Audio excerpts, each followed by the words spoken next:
Hello, good morning. Welcome to Catalyst Energies. My name is Dee. Thank you for joining me. I am so grateful that you are here. Welcome to the Starseed Ministry. It is Monday, January 30th, 2023. Welcome back, everyone. I hope you had a good weekend wherever you found yourself. If you're new to this channel, if this is your first time here, welcome. Thank you for being here. Usually I actually am on camera, but I'll have to be honest. I am not feeling it today, friends. I am not feeling it. So I'll give you some other pleasant imagery to look at, put some promotional material up there to remind you of what offerings Catalyst Energies has. And I never really put my logo in the forefront, so I thought I would do that today as well. So I hope everyone is doing well. And today we're going to talk about the creative force and how, of course, it is what builds our future. And we're actually going to get really into what the essence of that creative force really is, which is sexuality. So we're not going to necessarily talk specifically about sexuality, but we're going to make references to the energy that is connected to sexuality, which is the creative energy and the energy of the sacral chakra. You're going to see in today's reading that there is a lot of imagery around the sacral chakra, the idea and of our desires, and how the energy of our desires, the energy and the potency of our emotions really is so paramount to what it is we are creating, the quality of what we are creating, and the overall resonance of that that is offered into the social frequency as a whole. The fact that we're in Aquarius season right now, we cannot separate the energy of Leo, the fifth house, the vitality of our passions, and that does translate to the idea of lust. And I know that's a loaded term, and we're going to break this down just a little bit today as we go into the energies that are current right now, what we all are experiencing in our own way, and how that influences our collective experience energetically. So I just want to check in with the stream and the chat here. Mama Wolf Memories says, happy Monday. It's going to be a beautiful week. I totally agree. It's definitely intense and kind of weird out there right now. So I hope everyone is taking as good care of themselves as they can as we move through this week. We have a full moon on the 5th of February, which will be in Leo, which is why I really want to bring up this energy. And it's not even so much I want to bring it up, it is what is coming through the transmission to talk about. And I suspect that many of us are having our own experiences around our vitality, our passions, our creative energy, and how important it is to really be aware and intentional about that energy, because it really does create and build our future. So we're still in our first quarter moon phase. We'll take a little bit of a peek at the astrology, but I really want to focus in on the energetic aspects of this transmission with the Starseed Ministry, trying my best to consolidate and condense this material. One thing I've started to notice, especially on YouTube, this is not relevant whatsoever to BitChute or to Rumble at this point, but definitely YouTube, is that their algorithm is really focusing on those shorts because they're competing with TikTok.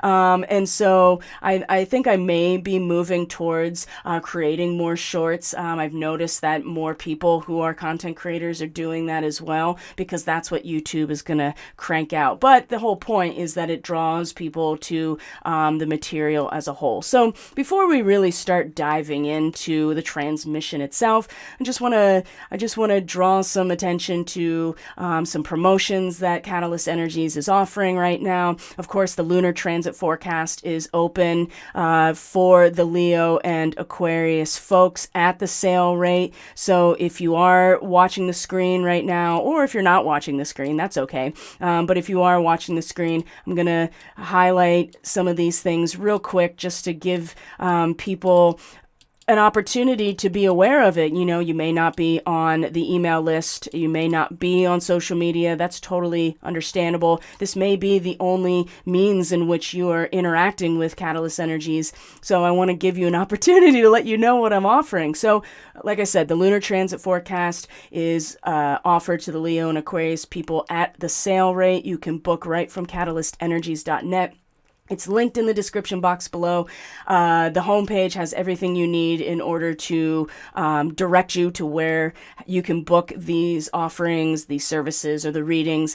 And this is really just looking at the lunar transits for the month. So if you are an Aquarius sun, moon, or rising, a Leo sun, moon, or rising, you get this sale rate that I have here, which is a 30-minute reading, only $33 USD. If you want the full 60-minute reading, it's $66 USD. And we look at specifically the lunation cycle. Right now, we're in a first quarter moon. We just had a first quarter moon in Taurus on Saturday, the 28th. And in fact, it was the sun was square to the moon, but the moon was exactly conjunct her own descent or her own ascending node, the north node of the moon. And if you're not familiar with that, that is where the path of the orbit of the moon crosses the ecliptic plane. And in evolutionary astrology in particular, this really represents the pathway of our own soul's karmic trajectory, where the soul is pulling us in order to evolve and grow. And the current transiting nodes show us where we're all being pulled in that direction. So that Taurus moon, which is still in Taurus and moving into Gemini today, the sun was actually in a T-square with those, both of the nodes. So if you are part of the Starseed Fellowship Plus, you got your weekly astrology, and I went into a lot of detail about this. So that's something that you may be interested in. And of course, you can get more information from the description box about what all the membership benefits can be for the Starseed Fellowship, the Starseed Fellowship Plus, and of course, the Catalyst Classroom, which is where I present material on specific topics on a regular basis. And then we come together and have a discussion, a Q&A, and really dive deep. And right now, we're actually talking about the moon in the Catalyst Classroom. So if you're interested, you're like, how is this full moon going to affect me? I'm a Leo person, or have a moon in Aquarius, or have my moon in Leo, for instance. You can book this transit forecast right from the website. The other thing I want to share with people as well as we get into talking about the creative energy is that I feel as if many of us really could stand to have this, and I'm speaking from myself as well, this energetic tune-up right now. So not only do I offer readings for one of my services through Catalyst Energies, but I also am a Reiki master. I am a licensed massage therapist, have been for many, many years. I've spent a lot of time working as a social worker. I've worked with the most vulnerable populations of people, which are homeless, runaway, and trafficked youth. And so I have a lot of experience working with people with various levels of trauma. And then with my experience as a professional body worker and a Reiki master, my energy work is not only very nourishing and very effective, but I also get a lot of intuitive insight and direction that you may not otherwise receive intellectually or specifically from more of the conscious side of things. So I'm offering this energetic tune-up as the full intuitive reading at a 25% discount. So you get the 45-minute Reiki session, which is a distance session, and then we offer or we do the card reading, either tarot or oracle cards, just to give archetypal and symbolic framework to what is coming up strictly intuitively in the energy work session. So that's only $66. I'm going to be offering this probably up to about Valentine's Day. And there will be a new offering around that time for synastry readings and things like that. But in the meantime, if you're really looking for this energetic tune-up or to have an intuitive insight into what your energetic body is really trying to communicate to you, or increase your sensitivity to your inner landscape, this might be a good idea for you. So if you are a return client, if you're someone who's already had a reading, I bring in the chart for you. So that's kind of a bonus for return clients. And again, you can book this right from the homepage at catalystenergies.net. So I'm going to leave that up in the corner there just to give you a gentle reminder if that's something you are interested in. So, wow, my friends, creative energy is really the seat of everything. So the sacral chakra and the sacrum, right, is actually technically it's part of our spine and our central nervous system. And the sacrum, or our tailbone, or that place at the very bottom of our spine where our hip joints connect to our spine and our spinal column, is the pump for our cerebral spinal fluid, which, if you're not familiar with that, is the fluid that encases our entire central nervous system, so our spinal cord and our brain.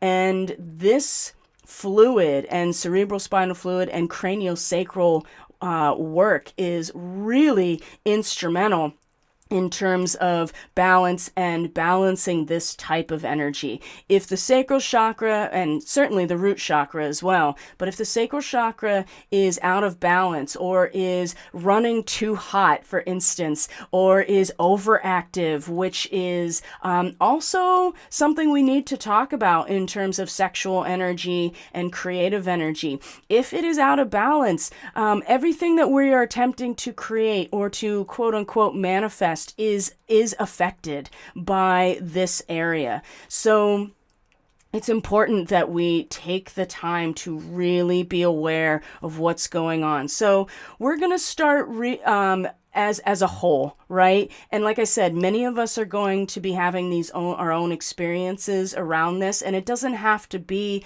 literal sexuality, but I'll tell you what, we just had that Sun trine Mars yesterday, and one of the things I brought up in the astrology report for the Starseed Fellowship folks was that this is a high, strong sexual energy when the Sun and Mars come into a trine like this. Something to keep in mind is Mars is a ruler of the sign of Scorpio, along with Aries. And Scorpio is traditionally has to do with our sexual energy and our sexual potency and the production of energy, creative energy, through sexual relationship.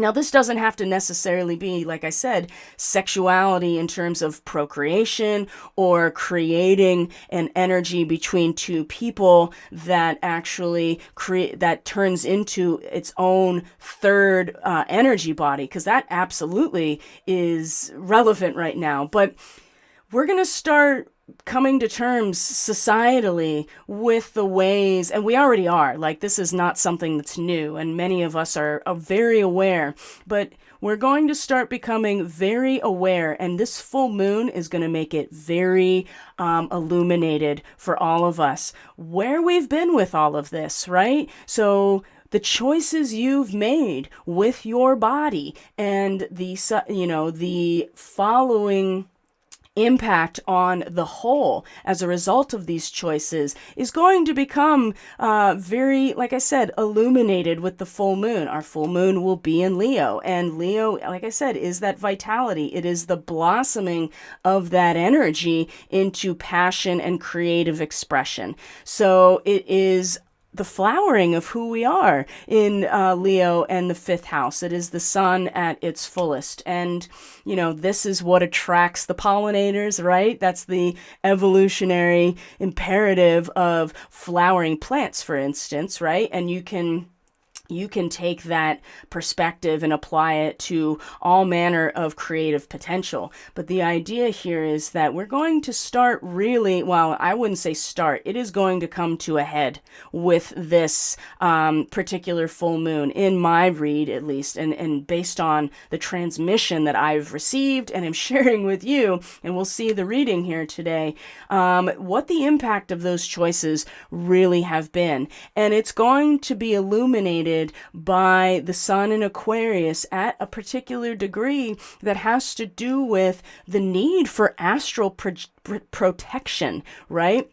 And you can start to see how maybe hypersexualized social perspectives have an impact on what we create. What we do with our bodies is truly our choice. From medical decisions to who we engage with sexually and how we put our creative energy into practice are all things that we choose to do for the most part. Many people did not have a choice in that matter as a young person. And that's another level that is going to be brought to the surface. People are going to be made aware, if they aren't already, what that impact has been, because there is, regardless if it is through consent or it's through coercion and there's trauma, it has an impact. And this is getting into some really dicey territory that I don't think I can really talk freely about on YouTube. It's going to be something that we already started talking about on the Starseed Fellowship. It'll be a conversation for our private Telegram group if you're interested in that, but around sexuality, sexual trauma, how that has an impact on the larger social voice and sexual alchemy. So, but the other thing too is that many people made decisions about their medical interventions that are now being shown to have very specific impact on reproductive capacity. Okay, so these are all things that are in reference to this creative energy. And many people, it's difficult in Aquarius time. It really is. The sun is at its weakest. And if you are also people are feeling the lack of vitality right now. The tendency is to identify, almost solely with the collective voice. And if that collective voice does not really sustain your individual vitality or is not reflective of who you feel you are in that space, it can be really difficult at this time of year. And it always is, right? And the full moon is going to be this revelation, really, about is my voice, my vitality, my creative expression, my sexual energy that I am offering into the world, into my relationships. Ooh, that's going to be a big one. And how has it impacted the larger social frequency, whether that's within your relationship as a whole, whether that's within the community as a whole, whether that is within just your peer groups, your social networks, how that influences those spaces. You can't separate them. And we have to actually contend with that. So the full moon is this revelation that's coming on the 5th, which, by the way, is the astrological imbolc, right? That cross point between December solstice and the vernal equinox, when the viable seed finally reaches the point of, okay, it's time for new growth to be initiated. Well, we're going to really have a sense here of, is my creative expression, my sexual energy, my vitality, my passion, my lust, however you are identifying it, am I experiencing a sense of real togetherness? Do I feel as if my participation is creating something that is a resonance of vitality and protection? And like I said, the sun in Aquarius, it's going to be like a watchdog. It's going to be a protective mechanism here. And that is what is illuminating the full moon, right? And so you may have to come to terms with the fact that those decisions you've already made or have made in the past, or other people in your life that you are engaged with creatively or sexually, is this going to allow for a sense of real togetherness? Do you feel it? Is it illuminated for you? Do you feel good about it? Or do you have to contend with how your past actions and choices with your body have led to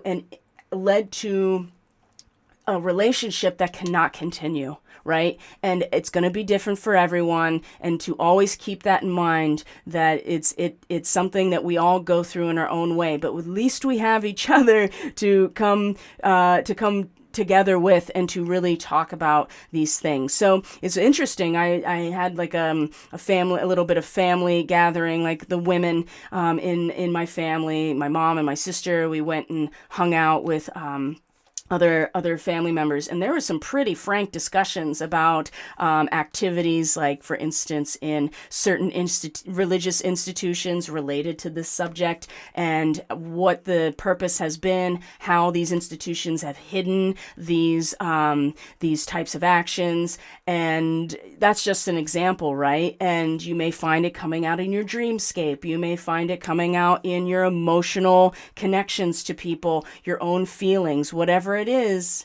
We're going to be facing this, and the revelation is going to be about that vitality. And if we don't really address this directly, how can we really build our future, the future we want, if we are not taking responsibility for our creative energy? And so when we bring up the reading here, we're going to see that this is actually one of the main themes of the reading and the transmission that I am bringing forward here today. So with that being said, I'm going to actually do that. I'm going to bring up the reading for today, and we're just going to get right into it. So we did have a Mars-Sun trine yesterday. We did have Mercury in a trine to Uranus yesterday as well. And Mercury is conjunct Vega. This is a really significant Lyran starseed activation with Mercury conjunct Vega. And for those who are Lyran starseeds, and you've had a reading with me in particular,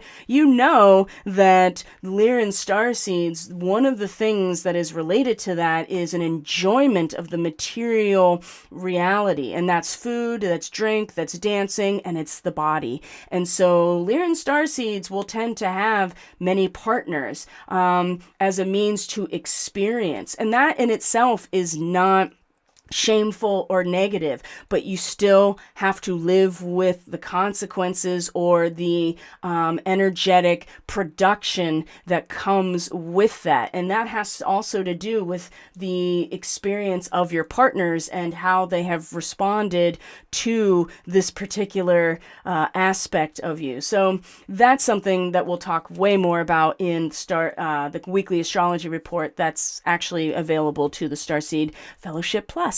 And so, like I said, you can get way more information about that as in the description box below. I want to focus here on this reading. So we're going to bring this kind of to the forefront here, my friends. So it's kind of hard to see here. I'll bring up each card individually, and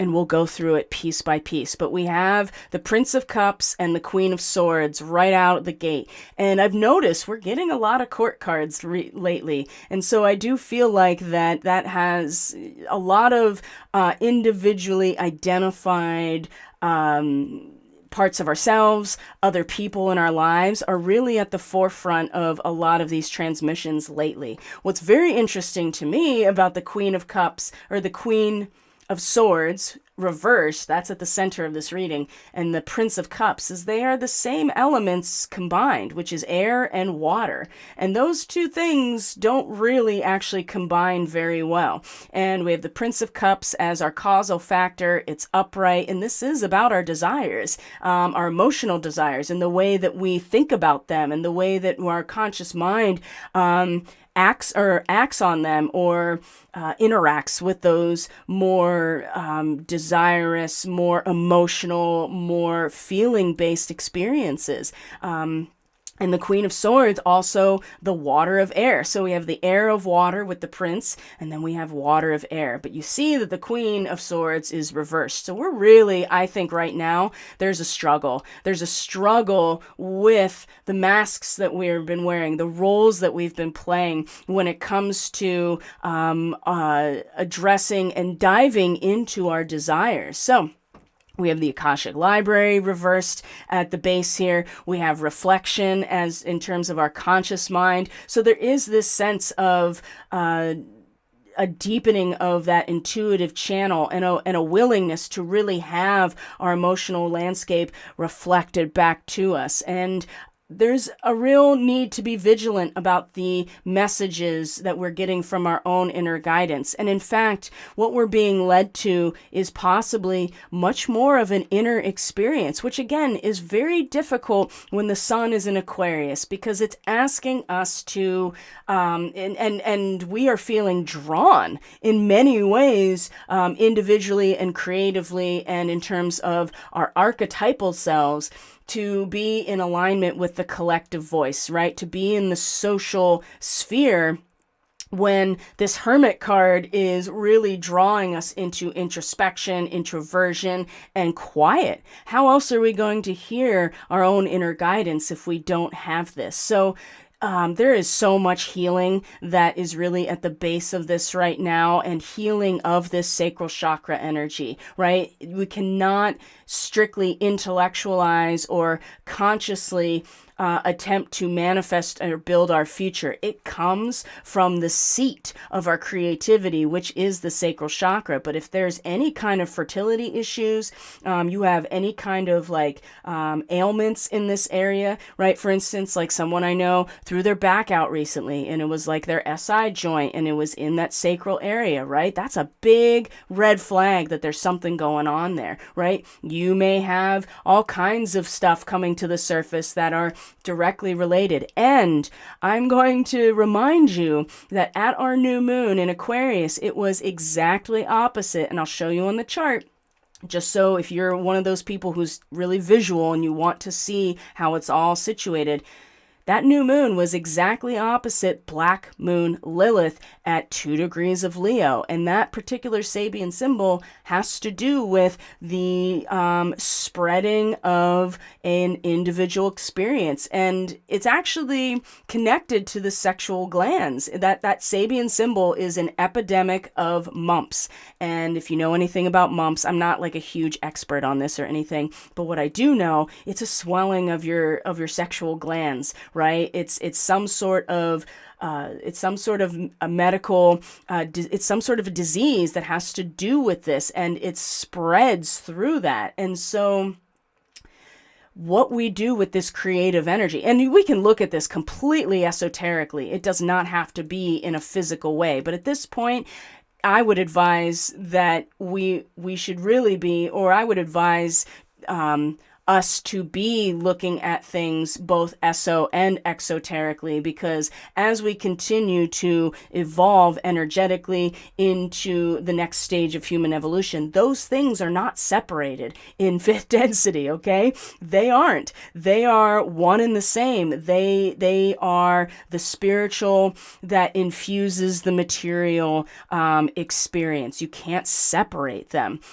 We experience them as separate in this particular density of experience, this third density, because we have time that is part of it as well. But that's a that's a whole other conversation. What I want to bring up here is that we may need to go deeper in, especially now that we're in this first quarter phase. We're starting to be like, okay, well, what can I do? What am I doing? How am I going to face the crises of a social nature through my own creative impulses? And we're starting to be made very aware of what has influenced it to begin with. And like I said, it's going to be different for everyone. So I have new cards that I've brought into the mix, the Raven's Eye Oracle here, and I'll bring those cards up as well. And you see right here, the top of this card, this is the Sacral Chakra card. So it's pretty strong here.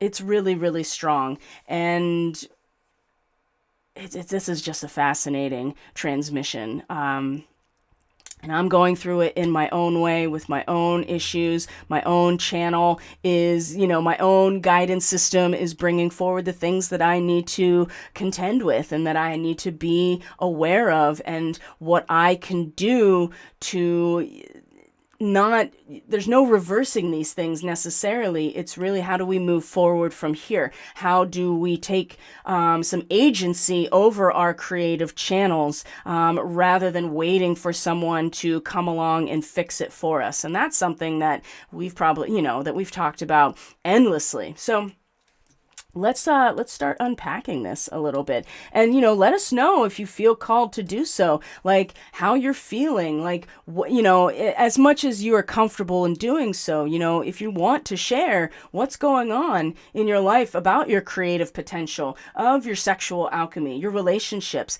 And as we look at the astrology after I go into this reading, there's more on the way. We have a Venus coming into a square with Mars, right? There's that sexual tension big time. And this is this week before we get to our full moon. And we also have the sun is going to square Uranus this week as well. So we're still in a window of a lot of upheaval, change that we need to be flexible about. But that doesn't mean we just give ourselves away, right? And that's something that I think is really important to continue holding on to, is that we don't have to give ourselves away. Now, one thing that has come up into my awareness, and then I swear we'll unpack this reading, because there's so many things that came up.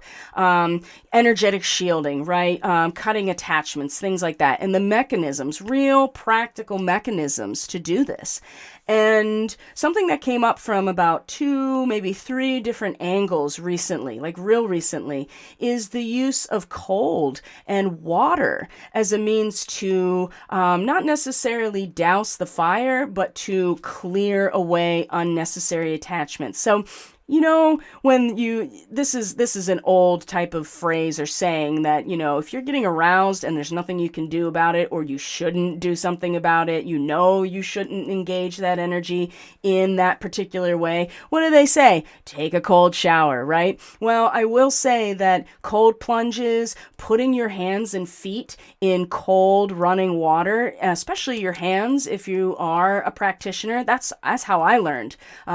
Whenever you do work with people, to run your hands under cold water to basically neutralize and clear away all of the energetic residue after working with someone.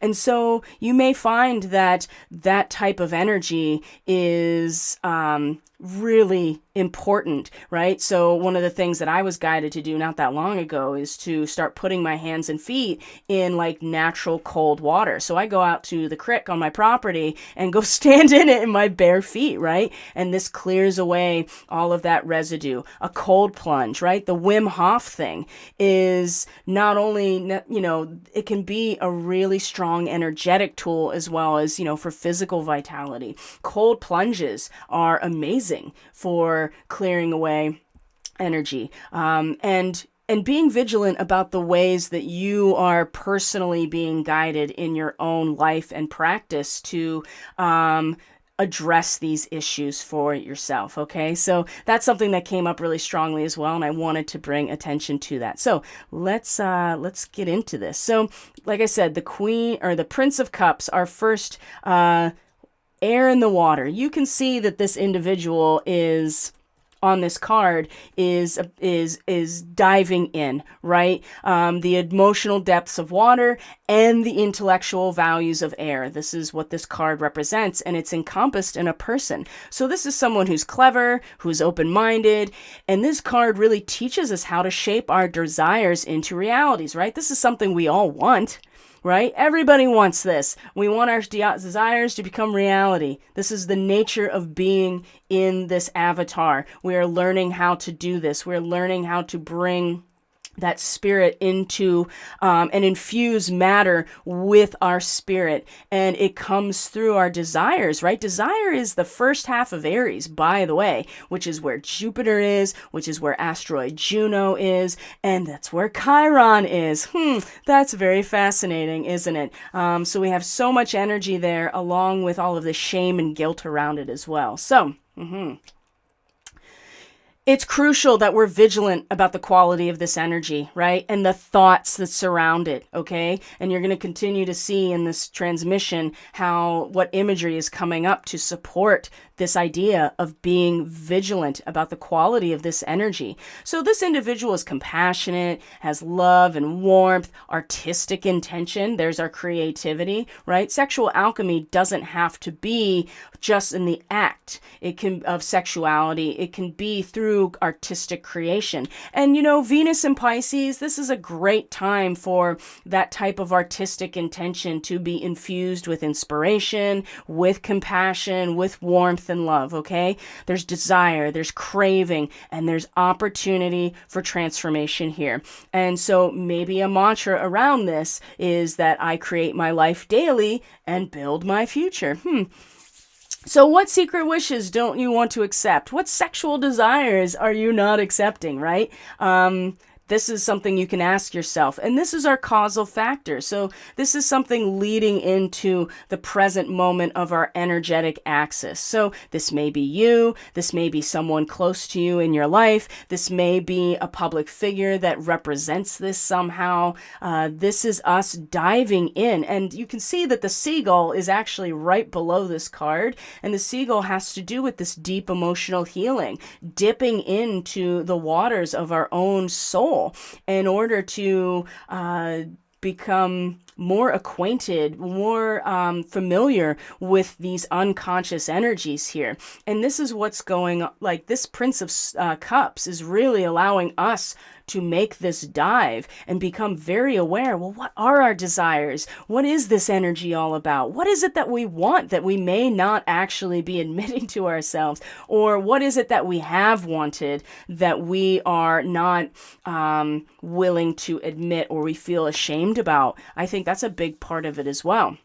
Now, the flip side to this is the Queen of Swords, which is now the water of air, because the Queen represents the water element. And as the sword element, we have the air. So this imagery is pretty self-explanatory in a lot of ways, right? Why the Prince of Cups is going in, the Queen of Swords is going up to her throne in the sky. She's chopped the head off of whatever, and she has brought herself up into this perspective that is overlooking everything. So now when she is reversed like this, it can be very lack a lot of practicality, living in idealistic land outside of reality, right? Up in the clouds, head up in the clouds, very sensitive to outside disturbances, just in general. So when it's reversed, it's really feeling the reverberations. There's a coldness, there's a deceitfulness, there's inaccessibility. Now, I'm not suggesting that any of us that are listening to this or myself giving this transmission are identifying with this, but it's okay. It's okay to give yourself the space to see where you have been hiding behind a mask, right? And maybe also projecting onto other people rather than trying to see them for who they are, right? Instead of projecting our ideals onto them, okay? Maybe we've been engaging our desires and we are attempting to project them onto other people, and it is not working, right? It is not actually giving us what we think we want.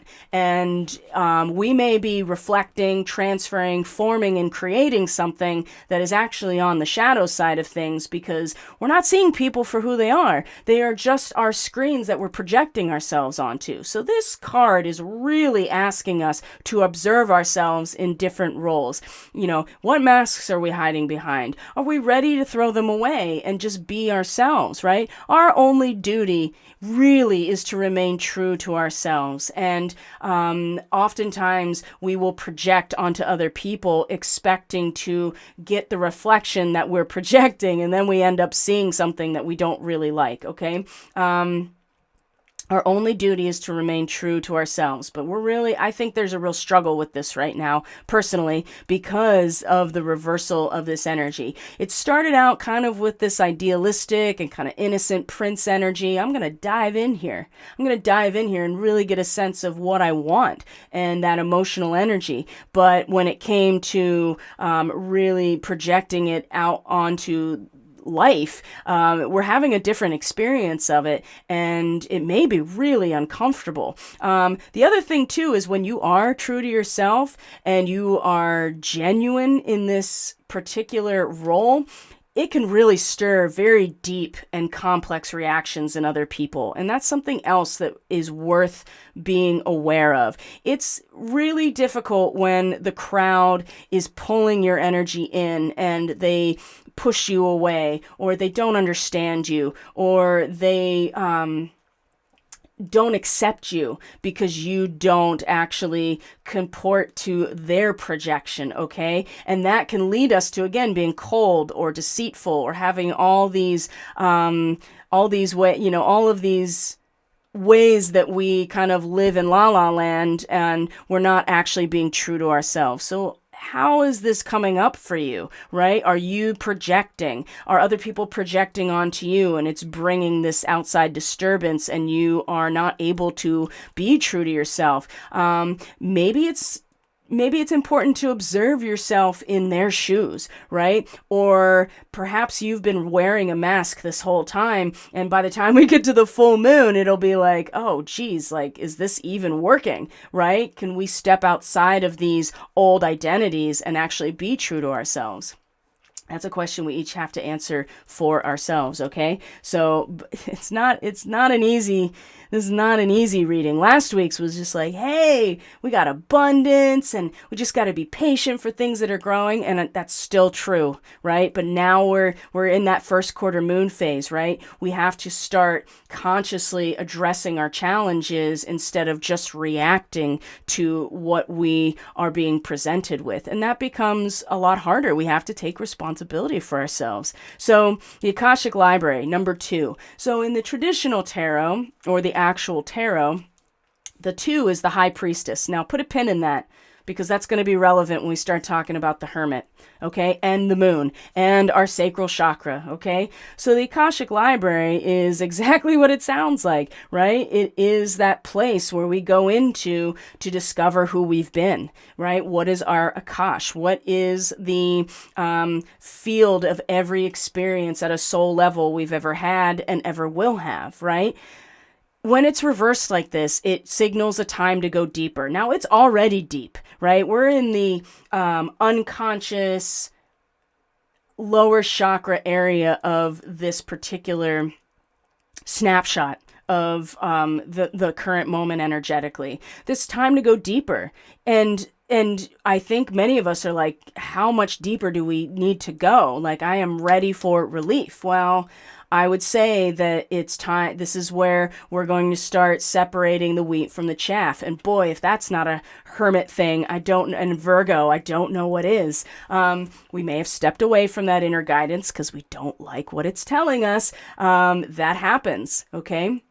It's time to cast a renewed light on our past and inner discovery. So maybe having a sense of fearlessness, Mercury conjunct Vega. If there is anything about the Lyran starseeds that I have come to realize, myself included, is that there is a fearlessness there about going and doing what needs to be done. And sometimes that is about taking adventure, but sometimes that means just pushing through in order to reach your goals. And sometimes you have to do the things that really scare you, right? And sometimes looking into your own past can be really scary, especially when you have to look at yourself in the mirror and be like, wow, I really screwed that up. Or wow, I really gave this away. Or wow, these decisions I made are having an impact on my ability to create my future now. And I have to be aware of this. So it is time to go deeper, okay? And this is what the Akashic Library in its reverse position. Now look, there's a guide here. There's a librarian here waiting for us. We're not doing this alone, right? We have access to divine guidance whenever we ask for it. But we have to ask. We have to be aware that it even exists. So, time to go deeper. It's time to go deeper than what we already thought, right? And I would say that this energetic transmission, this snapshot, is really important so that when we get to the full moon, we are not broadsided by what is illuminated. We're getting an opportunity to go deeper and be introspective, and not just in a way that's kind of whimsical and artistic, which is important, but we have to be very rigorous about this and vigilant. Boy, that word keeps coming up, and even with the walrus here, vigilant is part of it. And we'll talk about the guidance surrounding this when we get done with the center of this. So the other thing here is reflection, right? Number 19. As you can see, this is a full moon being reflected off a calm lake, right? You are getting the full reflection off of our own unconscious, the unconscious aspects of ourselves, right? So when we get this card, especially when it's upright, it's revealing that we actually have a direct line to this part of ourselves, right? There's no distortion necessarily. There's no distortion other than what we're creating, I guess you could say. So we could be creating our own distortion, or we could be finding the distortion because we are tapped into strictly just the social frequency, and that in itself is distorting our own creative potential.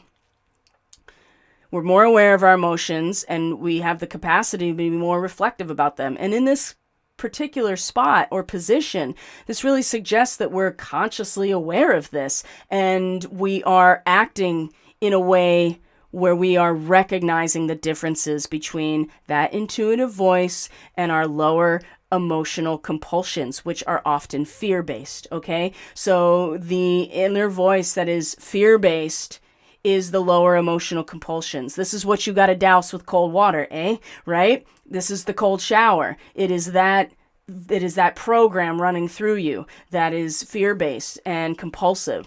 Your intuitive voice is never fear-based. It is never stroking your ego. It is never shaming you, ever, okay? It is love. It is understanding, it is compassion, but it's also honest. It's very honest. And so this card is revealing that we are consciously aware of the need to recognize this difference, and that we are recognizing it. This is a huge part of this, because if we keep feeding the lower emotional compulsion, this is what is attracted into our experience. This is the reality tunnel that is being constructed. This is the tapestry that we are weaving. And so it's important that we do recognize these differences. And Chiron is going to, Chiron in Aries is absolutely, and the false flag stuff, it's consistently, bringing that lower emotional compulsion, fear-based, shame, guilt, victimhood, bypassing our own suffering by being of service to others, thinking that we're never going to have to deal with our own shit, right? Keep that in mind. In fact, the sun is going to be in a sextile to Chiron this week as well. And so that's an opportunity to identify with the changes in pressure, right? We ourselves can identify the changes in social pressure in a way that allows us to be intentional about our service and our own healing in many ways. And it takes us to the Hermit, right? I mean, this is the card about introspection, about introversion into ourselves, caring for our inner self, listening to our inner voice. It's a time of self-reflection when we get this card. Number 9. Searching our soul, searching our inner voice for guidance. There's wisdom, there's realization, there's mental maturity here. And we truly dwell at the center of ourselves. And this is the only place that we're really going to get the guidance that we're looking for. It's not going to come from outside of us. It's not going to come from anything that is projected onto us. We ourselves cannot be screens in which we are projected upon. We have to go into this place and take the time for self-reflection so that we can gather the wisdom that we are really looking for, so we can build our future from a place of creative vitality and not having that energy being siphoned from us, or acting in a way that is actually wasting that energy. Because we still have to be responsible for it, even if we don't realize that that's what's happened. And boy, that's going to be, there are very specific things that about body choice and medical intervention that are going to come out about this. And they are. It's not like they're not coming out, but it's going to, like I said, reach its culmination with this full moon, I feel like. Okay. So this is taking us to a place where we're going to have to go within, right? And look at this card. You have Cerberus, the three-headed dog. This is the guardian to the underworld.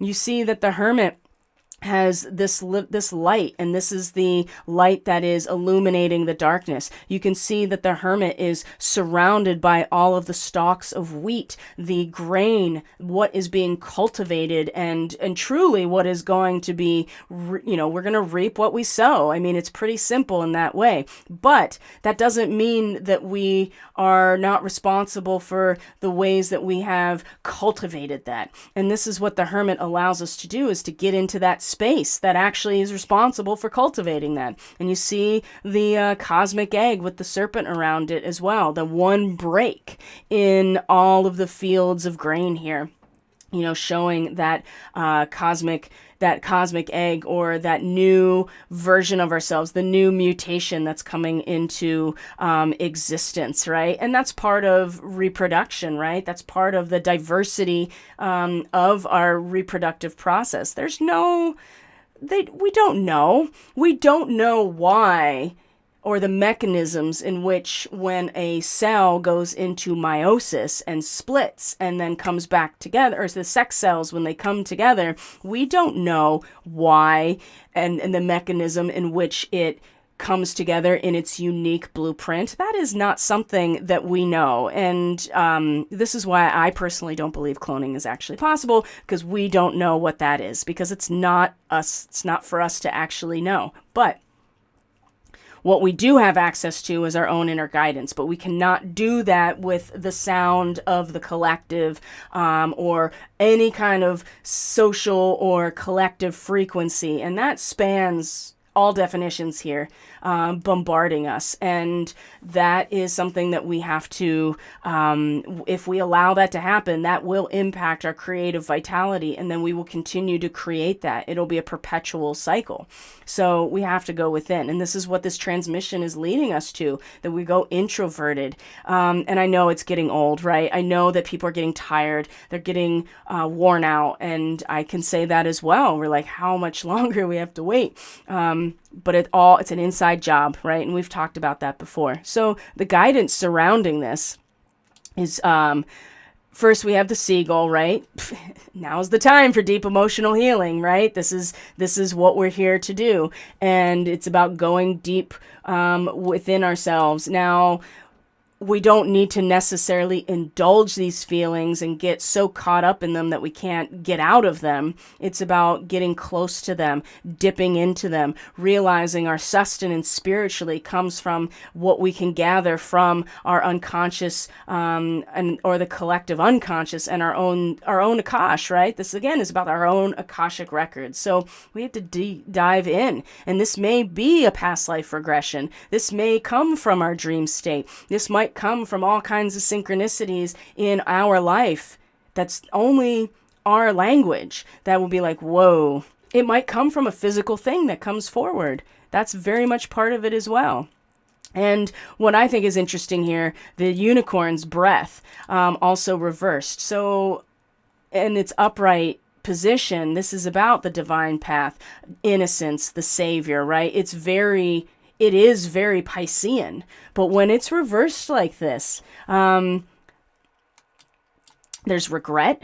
There's this sense of waiting to be saved. And there is a phrase on this card when it's reversed that says they can't see your magic. Okay. So there may be more cutting away of people in your life. There may be more of that coming on, and not understanding, the collective not understanding you. They can't see your magic. It's your responsibility for you to see your magic instead of waiting to be saved, instead of living in regret of what has been, okay? So that's another part of this guidance around going deeper into our own Akash, right? It's real easy to get into victimhood about this and be like, it's, it's everybody else's fault, instead of taking responsibility for how we have been part of creating those situations, even in our past lives, right? Our karma is still with us going through these processes. Now, here's our vigilance with the walrus, right? Remain vigilant about the current situation, right? We have a channel that's open right now with this reflection card. So pay attention to the signs and omens, as the card says. Let them dictate your choices. And that seems kind of extreme in terms of let them dictate your choices. Like, don't think for yourself. I would say more of let your own spiritual language be the compass for this, your own choices, right? To give you direction. But you have to be vigilant, right? You can't just let it drop off because you are getting frustrated or you don't feel very vital. And that's definitely, we have Svadhisthana, that is the sacral chakra, sexuality, creativity, fertility. When it's reversed, it is all of these things that are having problems. There's compulsive desires, right? This leads to some serious issues in this area. Blocked inspiration. I think a lot of people are feeling this too. And then straight fertility ailments. We're going to see this, and we already know, right? It's already coming out, but we've known that this is part of some of the things that are been in the public realm here over the last 2 years or so. So this is coming out as well. And so there may be people in your life, you yourself may be having this issue because of choices that you've made about your body and what you have put in it, what you've allowed to be put in it, what you have allowed your creative energy to participate in. And it's not about feeling shame or guilt. It's about being vigilant about what this energy has already created and how you don't have to perpetuate this cycle anymore. Whoa, that was a big opener right there. I just felt my heart just poof, open right up as I was saying that. So, we don't have to recreate those situations. But in order to do that, we have to be aware of what has been created already, okay? And that's really, really important. So powerful reading, very difficult, but still very, very powerful. And like I said, these cards, the Svadhisthana and the Unicorn's Breath, that comes from the Raven's Eye Oracle. This deck was actually a gift I met the artist who made it. I went into her shop in Seaside in Oregon, and she made this deck from all of her own artwork and then created the deck around her art. It wasn't the other way around. She didn't take the tarot and create the art based on that. This is all her own art, and then she created this deck based on that. And so far, this has been a really powerful tool. So, and it's always great when you definitely want to have a deck that's been gifted if you can possibly help it. Not all of my decks have been gifted, but I also am very intentional about where I purchase them if I am going to purchase them. So anyway, that's just a little aside. I want to show you the chart as well, and I certainly want to check in with the stream here and see what's going on. Let's see here. So Mama Wolf Memories retracted her message. Do you feel like it's not going to be a good week? I wonder why. It's an intense message for sure. So let's get into the chart here, because I want to just go over this with you guys. So like I said, the Sun and Mars were in a trine just yesterday. And like I said, that's intense sexual energy as well. And how was it for you yesterday?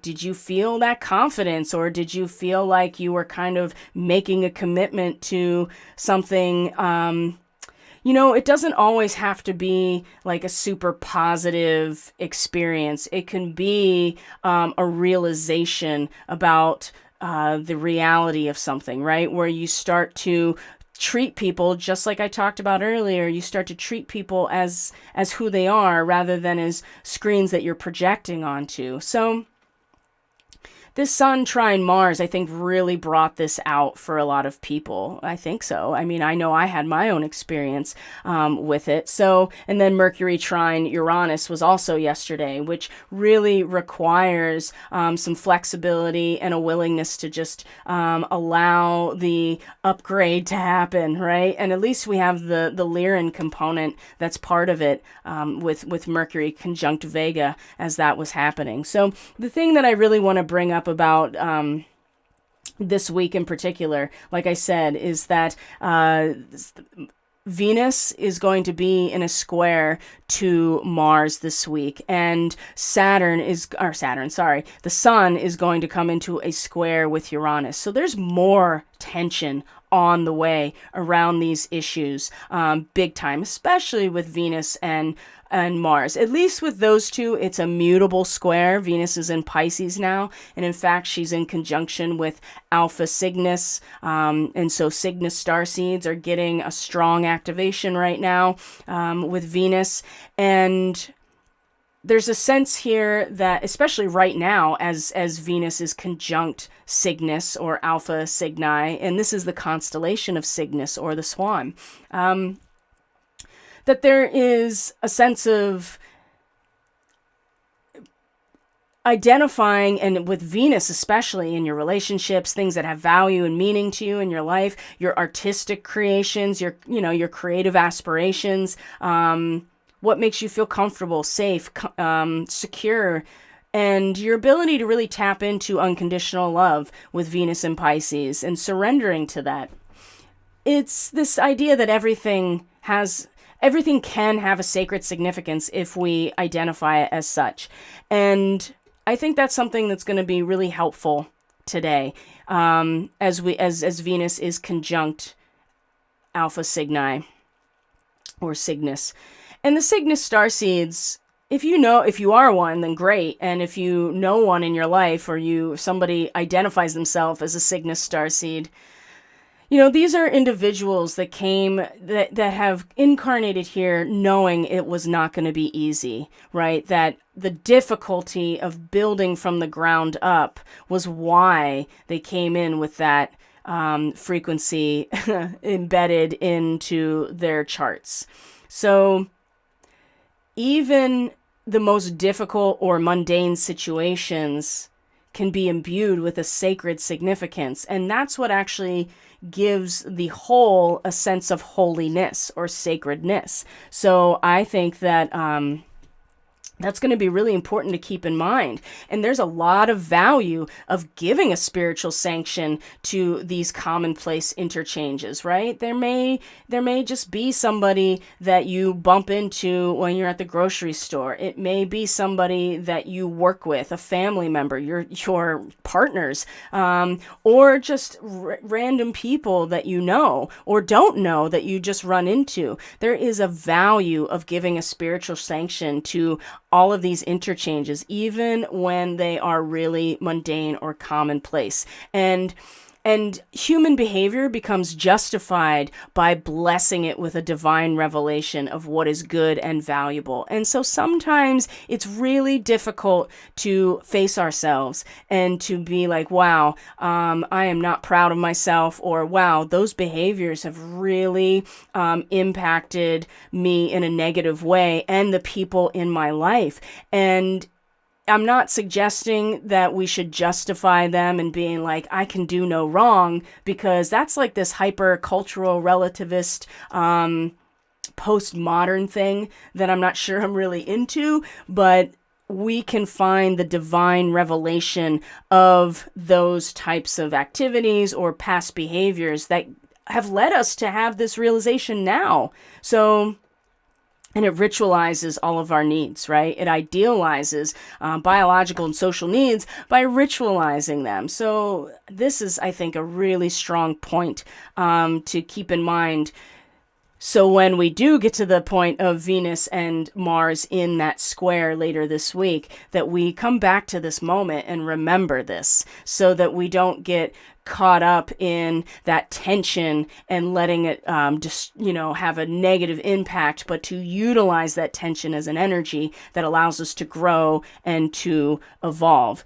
And like I said, the sun is also going to square Uranus this week as well. And we're just going to have to keep an open mind, and we're just going to have a flexibility with something that we may not really have any control over this week. And there's a lot of opportunity for upgrades and really quantum leaps in our creativity, our expression, and certainly in our ability to brave a storm, so to speak, when it comes to our material lifestyle, which is a big part of what Taurus represents. Our bodies, our resources, our inherent wealth, anything that has value to us in the material world with Taurus is something that we have to take responsibility for and face the challenges to that. And Uranus, of course, is just like, here, I'm just going to throw things, flip this switch and change everything else around it, and really challenging us. The sun, it's like the sun in Aquarius at that moment in the square is going to, if we can find that place in our expression, our identity, our archetypal self in that moment that sees the whole picture, experiences the full picture. I think that this is going to help us keep an open mind in situations that are otherwise going to be very disruptive to our sense of self.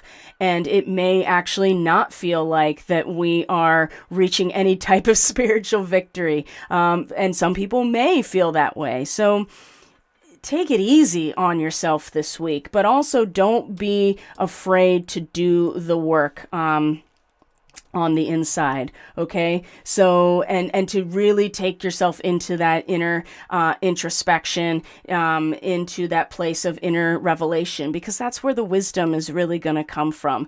And when we get to our full moon on the 5th on Imbolc, right? This is the seasonal beginning of spring, right? This is where we start contributing to or managing what we have contributed to in order to prepare for the growing cycle to turn back over. Now, this is high ritual time. It really is. And so the necessity to watch our energy or to protect our energy from those who would want to siphon it in some way or take it, to use it for their own ends is really, really strong right now. So again, I go back to those really practical things that you can do, especially with cold water, putting your hands and feet in cold running water, doing the cold plunge, taking a cold shower. All of these things really do, slough away those residues that are still influencing what we're creating, even if we don't realize it. And I think this is part of going deeper into our own Akash is going into that next level, into that next layer, being like, okay, why do I feel stuck? Why can't I get past this place? I'm going to go deeper into it and see where the energetic resonance in the seat of my creative power is still being influenced by outside forces that really don't reflect who I actually feel like I am. And it seems so simple, doesn't it? But it's not actually very easy at all. And I think Venus is going to really be a huge asset in this process while she's in Pisces, because it allows us to surrender ourselves to unconditional love of things that maybe are really difficult to find ourselves able to love or forgive. Right? And especially when it comes to forgiving ourselves. So, my friends, I'm going to leave it there for today. Thank you so much for being here. I truly appreciate each and every one of you so very much. Thank you for being here. Just a reminder, if you are looking for that energetic tune-up, you can go to catalystenergies.net and book that right from the homepage, and that's at a 25% discount. And we can go into the energetics of yourself and get into the reading and maybe open up some pathways that had seemed closed down for you. So, and of course, if you're a Leo or Aquarius rising person, sun person, moon person, the lunar transit forecast is still open for you at the sale rate. And of course, you can book that also from catalystenergies.net. So everyone, take care of yourselves. I'll see you next week on the Starseed Ministry. And I love you, truly. Take care of yourselves. Take care of the other people around you as best you can. And we will link up next week. Take care, everyone. See you later.